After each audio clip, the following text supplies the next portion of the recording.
نحمده ونصلي على رسوله الكريم اما بعد فاعوذ بالله من الشيطان الرجيم بسم الله الرحمن الرحيم فستذكرون ما اقول لكم وافوض امري الى الله ان الله بصير بالعباد آمنت بالله صدق الله العظيم۔ میرے قابل صد احترام محترم عزیز و دوستو اور بزرگوں، اللہ تبارک و تعالی نے انسان کو جو زندگی عطا فرمائی ہے، اس زندگی کے اندر ہر انسان کسی نہ کسی پر اعتماد ضرور کرتا ہے۔ بغیر اعتماد کے انسان کا زندگی گزارنا انتہائی درجہ مشکل ہے، لیکن یہ جو اعتماد انسان کسی پر کرتا ہے، اس اعتماد کے مختلف زاویے ہیں۔ مثال کے طور پر اعتماد کا ایک زاویہ یہ ہے کہ بچہ اپنے ماں باپ پر اعتماد کرتا ہے۔ آپ نے دیکھا ہوگا کہ ماں جب کسی چیز کے کھانے کو بچے کو منع کرے تو بچہ اس چیز کے کھانے سے رک جاتا ہے۔ کئی گھرانوں کے اندر یہ بات دیکھنے میں آتی ہے کہ مائیں بچوں کو ٹافیاں نہیں کھانے دیتی، کوئی میٹھی چیز زیادہ کھانے نہیں دیتی، حالانکہ بچے کا دل میٹھا کھانے کو کرتا ہے، ٹافیاں کھانے کو کرتا ہے، لیکن ماں منع کرتی ہے تو بچہ اس کے کھانے سے رک جاتا ہے۔ کئی گھرانوں کا ماحول ہوتا ہے کہ باپ جو ہے وہ اپنے بیٹے کو کسی لڑکی کے ساتھ کسی دوستی میں گھومنے سے منع کر دیتا ہے۔ لڑکی کا بڑا دل چاہتا ہے کہ میں اپنے یاروں دوستوں میں گھوموں، لیکن باپ کے منع کرنے کی وجہ سے وہ رک جاتا ہے۔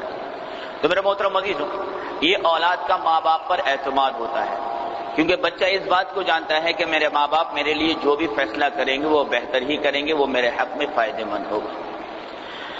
اعتماد کا دوسرا زاویہ یہ ہے کہ ایک شاگرد اپنے استاد پر اعتماد کرتا ہے۔ مثال کے طور پر ایک 4-5 سال کا بچہ جب مدرسے کے اندر آتا ہے، وہ الف با تا سا کو نہیں جانتا، وہ زبر زیر پیش کو نہیں جانتا، لیکن جب استاد اسے کوئی حرف مفتوح پڑھاتا ہے یعنی زبر والا پڑھاتا ہے تو بچہ اس کو زبر والا پڑھنا شروع کر دیتا ہے، اور استاد کوئی حرف اس کو مکسور پڑھائے یعنی زیر والا پڑھائے تو اس کو زیر والا پڑھنا شروع کر دیتا ہے۔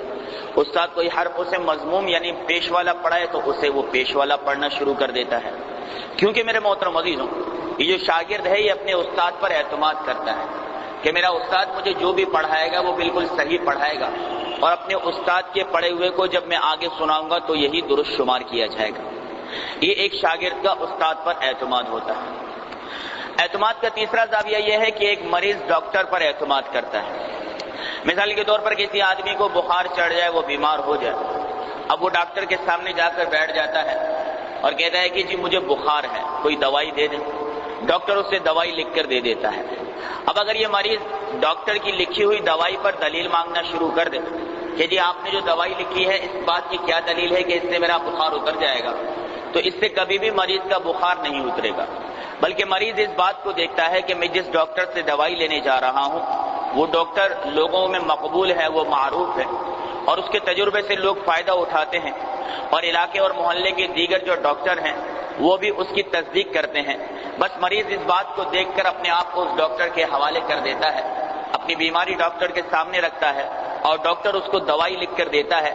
جب وہ ڈاکٹر کی لکھی ہوئی دوائی پر اعتماد کر کے اس کو استعمال کرتا ہے تو اللہ کے حکم سے اسے شفا مل جاتی ہے۔ تو یہ مریض کا ڈاکٹر پر اعتماد ہے۔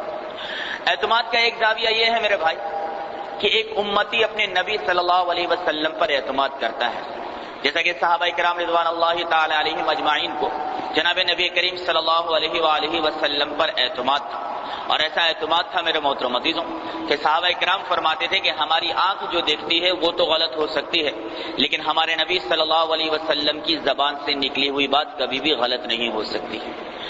احادیث مبارکہ میں اس کی کئی مثالیں ملتی ہیں، میں وقت کی فرمایا تقاضے کو سامنے رکھتے ہوئے ایک دو قصے عرض کروں گا۔ ایک مرتبہ ایک عورت مدینے سے مکے کی طرف سفر کے لیے چلی، کسی سازشی نے ایک روکا مسلمانوں کے خلاف لکھ کر اس عورت کے حوالے کر دیا کہ مکے میں جانے کے بعد فلاں کافر کو یہ رکعہ تو دے دینا۔ اس عورت نے وہ رکعہ جو ہے اپنے پوشیدہ اعضاء کے اندر چھپا دی۔ اب جو یہ عورت سفر کے لیے نکل پڑی تھوڑی آگے، تو اللہ تبارک و تعالیٰ نے سیدنا جبرائیل علیہ السلام کے ذریعے سے آپ صلی اللہ علیہ وسلم کو اطلاع دے دی کہ فلاں عورت سفر پر جا رہی ہے اور اس کے پاس ایک رقعہ ہے جس رقعے میں مسلمانوں کے خلاف سازشی الفاظ لکھے ہوئے ہیں۔ اب آپ صلی اللہ علیہ وسلم نے حضرت علی رضی اللہ تعالی عنہ کی قیادت کے اندر 2 صحابہ کرام کو، یعنی کہ 3 صحابہ کرام کو حضرت علی رضی اللہ تعالی عنہ سمیت اس عورت کے تعاقب میں بھیجا اور فرمایا علی اس عورت کو جہاں بھی پاؤ تو اس سے وہ رقعہ چھین کر ہمارے پاس لے آنا۔ حضرت علی رضی اللہ تعالی عنہ نے کچھ گھنٹے یا کچھ دنوں تک سفر کیا، اس کے بعد اس عورت کو ایک جگہ پہ پا لیا۔ چنانچہ اس عورت کے پاس جا کر ان صحابہ کرام نے کہا کہ دیکھ تیرے پاس جو رقعہ ہے اس کو تو ہمارے حوالے کر دے۔ اس عورت نے انکار کیا کہ میرے پاس تو کوئی رقعہ نہیں ہے۔ صحابہ کرام نے اس کے سامان کی تلاشی لی، سارے کے سارے سامان کو کھنگال کے دیکھ لیا گیا، کوئی رقعہ نہیں نکلا۔ صحابہ کرام بڑے حیران ہوئے کہ ہمیں اللہ کے رسول صلی اللہ علیہ وسلم نے بھیجا ہے اور اس عورت کے پاس یہ زبان سے بھی منع کر رہے، اس کے سامان کے اندر بھی ایسی کوئی چیز موجود نہیں۔ اس پر حضرت علی رضی اللہ تعالی عنہ نے کہا کہ دیکھ وہ رقعہ ہمارے حوالے کر دے۔ اس عورت نے کہا کہ علی تو نے میرا سارا سامان دیکھ لیا، اس میں کوئی چیز موجود نہیں۔ حضرت علی رضی اللہ تعالی عنہ کو بڑا غصہ آیا اور فرمانے لگے دیکھ اللہ کی بندی، وہ رقعہ تو شرافت سے میرے حوالے کر دے ورنہ تیرے جسم سے کپڑے اتار کر اس رقعے کو میں نکال لوں۔ اس لیے کہ آپ صلی اللہ علیہ وسلم کا فرمان جو ہے وہ کبھی غلط نہیں ہو سکتا۔ جب اس عورت نے حضرت علی رضی اللہ تعالی عنہ کے تیور دیکھے تو وہ ڈر گئی اور اس نے اپنے پوشیدہ اعضاء میں سے وہ رقعہ نکال کر حضرت علی رضی اللہ تعالی عنہ کے حوالے کر دیا۔ تو یہ صحابہ کرام رضوان اللہ تعالی علیہم اجمعین کا نبی کریم صلی اللہ علیہ وسلم پر اعتماد تھا۔ ایسا ہی اعتماد حضرت ابوبکر صدیق رضی اللہ تعالی عنہ کو بھی آپ صلی اللہ علیہ وسلم پہ تھا۔ آپ صلی اللہ علیہ وسلم جب معراج سے واپس تشریف لائے اور آ کر آپ صلی اللہ علیہ وسلم نے لوگوں کو بتایا کہ میں نے اس طرح سفر کیا تھا، تو حضرت ابوبکر صدیق رضی اللہ تعالی عنہ ایک راستے سے آ رہے تھے، انہیں پتہ نہیں تھا کہ اللہ کے رسول معراج پر تشریف لے گئے تھے۔ ابو جہل راستے میں ملا، کہا ابو بکر کہاں کی تیاری ہے؟ کہا اپنے محبوب سے ملنے جا رہا ہوں۔ کہا اچھا ایک بات تو بتا، اگر کوئی شخص تجھے یہ کہے کہ ایک ہی رات کے اندر میں بیت اللہ سے بیت المقدس اور پھر وہاں سے آسمان تک چڑھ گئے تو کیا یہ بات تیری سمجھ میں آتی ہے؟ یہ بات ہو سکتی ہے؟ حضرت ابوبکر صدیق رضی اللہ تعالی عنہ نے فرمایا کہ بھائی بظاہر تو یہ بات بہت مشکل معلوم ہوتی ہے کہ ایک ہی رات کے اندر مہینوں کا سفر آدمی طے کر لے۔ ابو جہل نے کہا بس یہی تو بات ہے کہ تیرا صاحب جو ہے جس سے تو ملنے جا رہا ہے وہ لوگوں سے کہتا ہے کہ میں ایک ہی رات کے اندر بیت اللہ سے بیت المقدس اور وہاں سے آسمان تک گیا ہوں۔ حضرت ابوبکر صدیق رضی اللہ تعالی عنہ نے کہا کہ ابو جہل اگر میرے رسول صلی اللہ علیہ وسلم، میرے محبوب صلی اللہ علیہ وسلم نے یہ بات کہی ہے تو میں اس بات کی تصدیق کرتا ہوں کہ یہ بات 100% درست ہو سکتی ہے۔ اسی تصدیق کی وجہ سے اللہ تبارک و تعالیٰ نے انہیں صدیق کا لقب عطا فرمایا۔ تو یہ میرے محترم عزیزوں، امتیوں کا اپنے نبی پر اعتماد تھا۔ اعتماد کا 5واں زاویہ یہ ہے کہ بندہ اپنے رب پر اعتماد کرتا ہے، اپنے خالق اور اپنے مالک پر اعتماد کرتا ہے۔ حالانکہ میں نے اور آپ نے اللہ تبارک و تعالیٰ کو دیکھا نہیں ہے، پھر بھی میں اور آپ اللہ تبارک و تعالیٰ کو مانتے ہیں، اللہ تعالیٰ پر اعتماد کرتے ہیں، اس پر یقین رکھتے ہیں۔ اور میرا اور آپ کا یہ عقیدہ ہے کہ ہمارے آپ کے جتنے معاملات ہیں اور ہماری اور آپ کی جتنی ضرورتیں ہیں وہ اللہ تبارک و تعالیٰ ہی پورا کرنے والا ہے۔ یہ ایک بندے کا اپنے رب پر اعتماد ہے۔ ایک مرتبہ سیدنا یوسف علیہ السلام جب اسیر سے وزیر بنے اور وزارت خزانہ اللہ تبارک و تعالیٰ نے ان کو عطا فرمائی تو مصر کے اندر قحط آ گئے۔ آپ علیہ السلام نے کیا کیا کہ سارے کے سارے مصر کا جو غلہ تھا وہ اپنے پاس جمع کر دیا، اور اپنے پاس جمع کرنے کے بعد یہ بات طے کر دی کہ آئندے کے بعد جسے بھی راشن کی ضرورت ہوگی وہ ہمارے پاس سے آ کے گندم لے کر جائے گا۔ ایک پیمانہ مقرر کر دیا گیا کہ ہر ایک آدمی کو اتنی ہی گندم دی جائے گی۔ اگر آج ہمارے حکمران حضرت یوسف علیہ السلام کے طریقے پر چلے نا میرے بھائی تو پھر چینی 35 روپے کلو مل جائے اور ہر ایک مسلمان کو چینی میسر آ جائے، لیکن ہمارے تو معاملات ہی اور ہیں۔ تو میرے محترم عزیزوں، حضرت یوسف علیہ السلام نے ساری کی ساری گندم اپنے پاس جمع کر کے اپنی نگرانی میں تقسیم کرنا شروع کر دی۔ اب فرمایا کہ ایک نوجوان آیا اور آ کر تقسیم کرنے والوں سے کہنے لگا مجھے گندم دے دو۔ اس نوجوان نے پیسے دیے، اسے گندم دے دی گئی۔ اس نے کہا مجھے اور بھی گندم چاہیے۔ کہا دیکھ بھائی قحط سالی کی وجہ سے ہر ایک آدمی کے لیے گندم مقرر کر دی گئی ہے، اس سے زیادہ گندم تجھے نہیں مل سکتی۔ کہا میری ضرورت ہے، مجھے چاہیے۔ تو کہا اگر تجھے چاہیے تو جا کر یوسف علیہ السلام سے بات کر۔ وہ نوجوان یوسف علیہ السلام کے پاس گیا اور جا کر کہنے لگا مجھے مزید گندم چاہیے۔ یوسف علیہ السلام نے کہا کہ بھائی دیکھ گندم تو تجھے مل گئی، کہنا مجھے چاہیے۔ کہا اچھا بھائی اس سے تھوڑی گندم اور دے دو۔ اسے ایک پیمانہ بھر کر اور گندم دے دی گئی۔ اس نوجوان نے کہا مجھے اور بھی چاہیے۔ حضرت یوسف علیہ السلام نے کہا اللہ کے بندے پہلے ہی تیری ضرورت سے زیادہ تجھے دیا ہے، اب تو اور بھی مانگتا ہے، یہ مشکل ہے۔ کہا دیکھو یہ بات نہ کرو، اگر میں نے تمہیں اپنا تعارف کروا دیا نا کہ میں کون ہوں، تو تم مجھے اس سے بھی زیادہ گندم دو گے، بلکہ گندم کے علاوہ بھی بہت سارے انعام اور اکرام دے کر یہاں سے رخصت کرو گے۔ حضرت یوسف علیہ السلام مسکرائے اور فرمانے لگے بھائی تو آخر ہے کون جو تو اتنی بڑی بات کر رہا؟ کہا یوسف تجھے یاد ہے کہ جب زلیخا نے تجھ پر الزام لگایا تھا تو ایک چھوٹے سے بچے نے تیری پاک دامنی کی گواہی دی تھی؟ یوسف علیہ السلام نے کہا ہاں مجھے یاد ہے۔ کہا وہ چھوٹا بچہ میں ہی ہوں، آج جوان ہو کر تیرے سامنے کھڑا ہوں۔ جب یوسف علیہ السلام نے یہ بات سنی کہ یہ وہی بچہ ہے جس نے میری پاک دامنی کی گواہی دی تھی، جب سارا کا سارا مصر میری مخالفت میں تھا تو اس نوجوان کو گلے لگایا اور اس کو انعام اور اکرام دیا اور اس کو بڑے اکرام کے ساتھ اپنے چند کارندوں کے ساتھ رخصت کیا۔ اللہ تعالیٰ عرش پر بیٹھا یہ معاملہ دیکھ رہا تھا۔ اللہ تعالیٰ نے یوسف علیہ السلام سے پوچھا کہ یوسف تو نے اس کے ساتھ اتنا اکرام والا معاملہ کیوں کیا؟ یا باری تعالیٰ اس نے اس وقت میرے فرمایا کہ میرے پاک دامن ہونے کی گواہی دی جب سارے ہی مجھ پر کیچڑ اچھال رہے تھے۔ اللہ تعالیٰ نے فرمایا کہ یوسف دیکھ اس نے تیری پاک دامنی کی گواہی دی کہ تو نے اس کے اتنا اکرام کیا، یاد رکھ کہ ہمارا جو بھی بندہ اس دنیا میں رہتے ہوئے ہمیں دیکھے بغیر ہماری توحید کی ہماری وحدانیت کی گواہی دے گا، ہم قیامت کے دن اس کا اتنا ہی اکرام کر کے اسے جنت کے اندر داخل فرما دیں گے۔ تو میرے محترم مسجد یہ کوئی چھوٹی بات نہیں ہے کہ ہم نے اللہ کو دیکھا نہیں اور ہم اللہ کو مانتے ہیں۔ ہماری ہر پریشانی ہم کہتے ہیں اللہ کی طرف سے آئی ہے، ہماری ہر خوشی ہم کہتے ہیں اللہ تعالیٰ کی طرف سے آئی ہے، اور یہی میرے محترم مسجد ایمان ہے، اور ہمارے پاس سب سے قیمتی چیز اپنا ایمان ہے، اس کی حفاظت کرنا ضروری ہے، اور ایمان کی حفاظت کے لیے انسان کے اندر اللہ کی ذات پر اعتماد کا ہونا اشد ضروری ہے۔ کیسا اعتماد ہو؟ ایسا اعتماد ہو جیسا کہ اعتماد سیدنا موسیٰ علیہ السلام کی والدہ کو اللہ تعالیٰ کی ذات پر تھا کہ جب فرعون نے بنی اسرائیل کے بچوں کو قتل کرنا شروع کیا، اللہ تعالیٰ نے موسیٰ علیہ السلام کی والدہ کو موسیٰ علیہ السلام جن چاند جیسا بیٹا عطا کیا۔ اب فرمایا جب قتل کا خوف ہوا تو اللہ تعالیٰ نے فرمایا کہ اللہ تخافی ولا تحزنی ان رادوہ الیک وجاعلہ من المرسلین، کہ نہ تو خوف کر نہ غم کر، ہم اسے تیری طرف لوٹائیں گے اور اسے رسول بنائیں گے۔ اب یہ چار باتیں اللہ تعالیٰ نے عطا فرمائی، اور ساتھ کیا فرمایا کہ اسے ایک صندوق میں بند کر اور دریا میں بہا دے۔ موسیٰ علیہ السلام کی والدہ کے دل میں آیا، ایک طرف تو اللہ کہتا ہے خوف بھی نہ کر غم بھی نہ کر، تیرے پاس لوٹا بھی دیں گے رسول بھی بنائیں گے، پھر اس بہتے ہوئے دریا میں صندوق میں بند کر کے اپنے بچے کو ڈالوں گی تو میرا مولا میرا بچہ کہاں بچے گا؟ لیکن اعتماد موسیٰ علیہ السلام کی والدہ کا اللہ کی ذات پر تھا، وہ کہا تو ڈال تو صحیح، پھر تیرا رب دیکھ کیا تماشا دکھاتا ہے۔ موسیٰ علیہ السلام کو اس صندوق میں بند کر کے جب ڈالا گیا اور ایک دریا کے کنارے کنارے ان کی بہن چلتی گئی، اب ہوا کیا کہ جو فرعون قتل کرنے کے در پہ تھا صندوق آ کر اسی کے در کے پاس رک گئے۔ اللہ تبارک و تعالیٰ نے اس وقت موسیٰ علیہ السلام کے چہرے پر محبت کی تجلی ڈال دی تھی کہ جو بھی موسیٰ علیہ السلام کو دیکھتا اسے محبت ہو جایا کرتی تھی۔ فرمایا کہ فرعون کی جو بیوی تھی آسیہ علیہ السلام، اس نے کہا کہ بھئی صندوق اٹھا کے لاؤ۔ اب جو صندوق کھولا تو اس کے اندر لڑکا تھا، فرعون نے فوراً کہا میں اسے قتل کروں گا۔ آسیہ نے کہا اللہ تقتلوا، ہم اسے قتل نہیں کرنے دیں گے اور نہ ہی تو اسے قتل کرے گا۔ فرمایا کہ عسیٰ ان ینفعنا او نتخذہ ولدا، ارے ہم اسے اپنے پاس رکھیں گے یا تو ہم اسے اپنا بیٹا بنا لیں گے ورنہ یہ ہمیں اپنا فائدہ ہی پہنچا دے گا۔ اب فرعون بے وقوف سا بادشاہ تھا، سوچنے لگا کہ جب میرا مال کھائے گا تو کہاں میری مخالفت کرے گا، چل ٹھیک ہے۔ جب موسیٰ علیہ السلام کی بہن نے دیکھا کہ میرے بھائی کو فرعون کے کارندوں نے اٹھایا اور قتل بھی نہیں ہوا تو خوف بھی ختم ہو گیا، غم بھی ختم ہو گیا۔ اب یہ فرعون کے دربار کے اندر ہے، اللہ کا وعدہ تھا کہ تیرے پاس دوبارہ لوٹائیں گے۔ اب اللہ تبارک و تعالیٰ کا نظام دیکھیے کہ تمام کی تمام عورتوں کا جو دودھ تھا وہ موسیٰ علیہ السلام پر حرام ہو گیا۔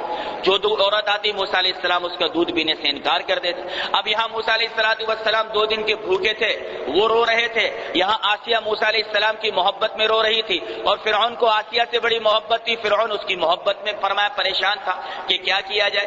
اتنے میں موسیٰ علیہ السلام کی والدہ نے ان کی بہن سے کہا کہ ذرا محل میں جا کر اپنے بھائی کا حال احوال معلوم کر۔ وہ جب گئی تو دیکھا کہ پورے کے پورے محل کے اندر ایک شور برپا ہے، ہر ایک بات بھی موسیٰ علیہ السلام کو چپ کرانے میں لگی کہ کیا بات ہے، کہ کسی کا دودھ نہیں پی رہا۔ موسیٰ علیہ السلام کی بہن نے جو بات کہی اللہ نے اس کو قرآن میں نقل کیا، فرمایا هل ادلکم علی اہل بیت یکفلونہ لکم وہم لہ ناصحون، کیا میں ایسے گھر کا پتہ بتاؤں کہ جو تمہارے لیے خیر خواہ ہو اور اس کی کفالت کرے اور دودھ کا مسئلہ حل ہو جائے؟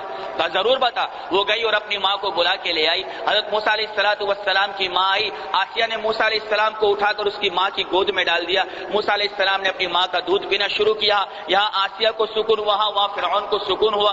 2-3 دن اسی محل کے اندر رہنے کے بعد موسیٰ علیہ السلام کی ماں نے کہا کہ میں جھوپڑ پٹی میں رہنے والی آدمی ہوں، عورت ہوں، میرا محل میں دل نہیں لگتا، چنانچہ میں تو جانے لگی۔ اور فرعون نے کہا تو جا رہی ہے تو اس بچے کو بھی اپنے ساتھ لے جا، اب یہ بچہ تیرے پاس رہے گا اور ہر مہینے میں تجھے کچھ پیسے اس بچے کے پالنے کے بھیج دیا کروں گا۔ تو یہ اعتماد ہے میرے محترم عزیزو موسیٰ علیہ السلام کی والدہ کہ ایک طرف تو دماغ یہ کہتا تھا کہ دریا کے اندر بچہ ڈوب جائے گا، دوسری طرف اللہ تبارک و تعالیٰ نے کچھ ہی دنوں کے بعد وہ بچہ دوبارہ جو ہے موسیٰ علیہ السلام کی والدہ کے فرمایا گود کے اندر لوٹا دیا۔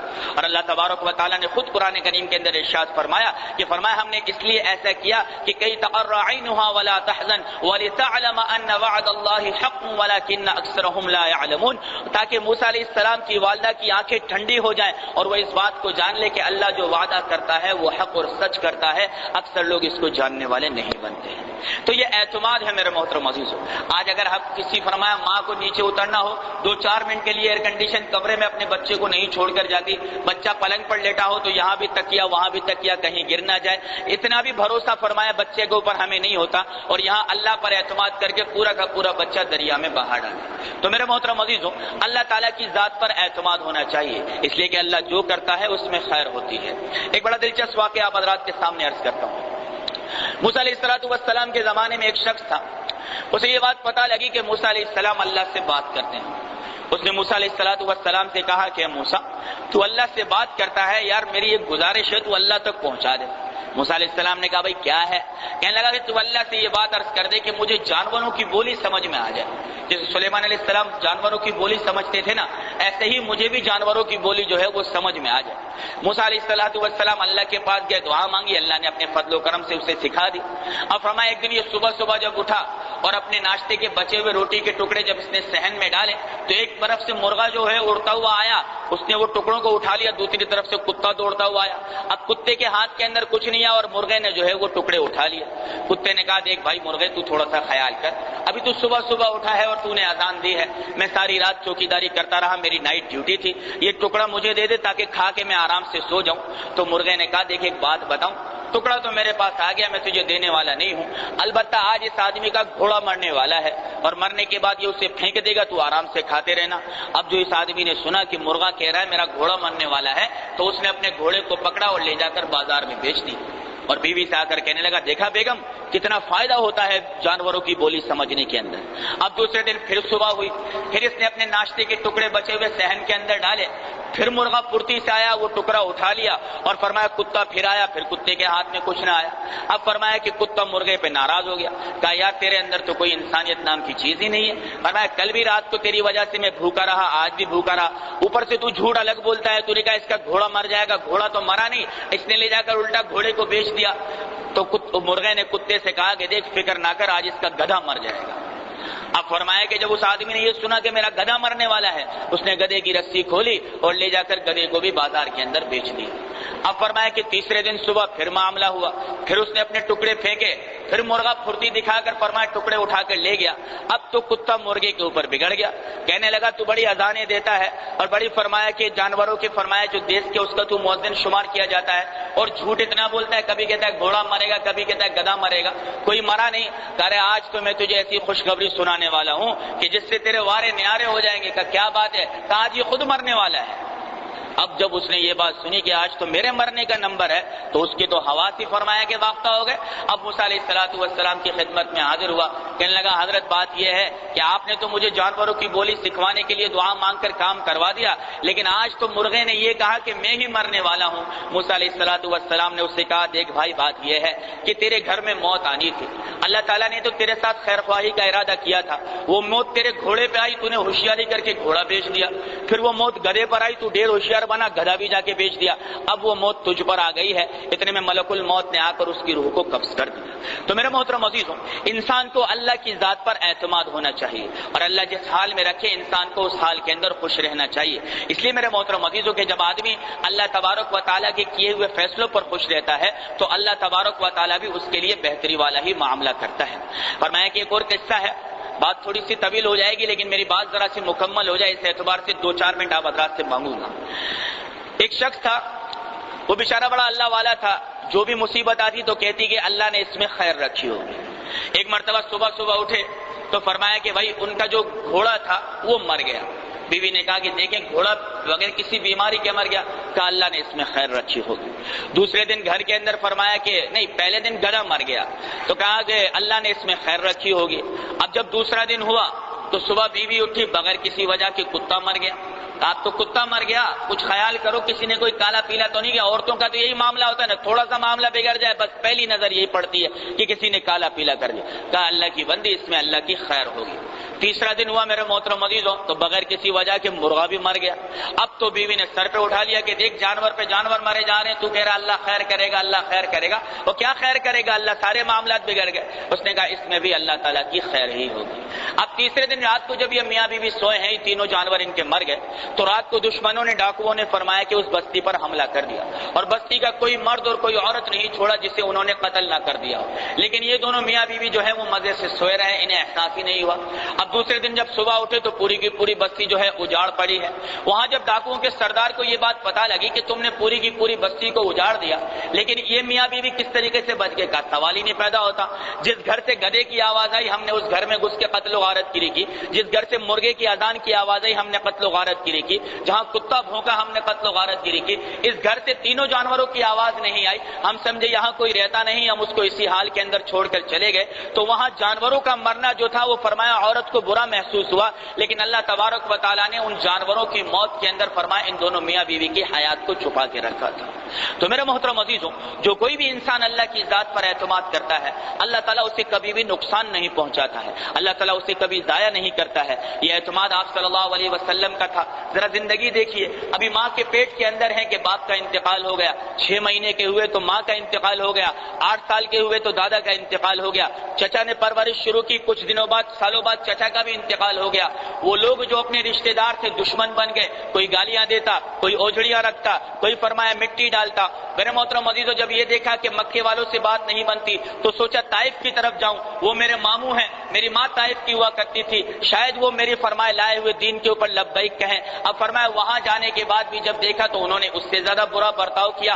آپ صلی اللہ علیہ وآلہ وسلم کے ساتھ یہیں تک معاملہ آیا کہ آپ صلی اللہ علیہ وسلم کو مکے سے نکلنا پڑا۔ اللہ تبارک و تعالیٰ نے فرمایا کہ کئی تقر عینھا ولا تحزن، فرمایا اللہ تبارک و تعالیٰ نے آپ صلی اللہ علیہ وآلہ وسلم کو فرمایا کہ جس رب نے تیرے اوپر قرآن نازل کیا وہی رب تجھے دوبارہ مکے سے لے کر آئے گا۔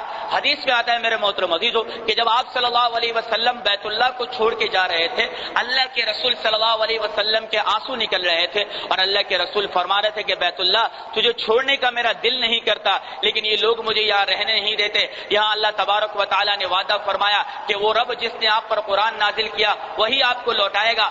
ظاہر تو یہ کہتا ہے کہ لوٹ کر آنا اب مشکل ہی نہیں، ناممکن ہے، لیکن زمین اور آسمان نے وہ دن دیکھا کہ فتح مکہ کے دن 10,000 کے لشکر کے ساتھ اللہ تبارک و تعالیٰ نے پوری عزت سے اپنے نبی کو دوبارہ حرمین شریفین کی طرف لوٹایا۔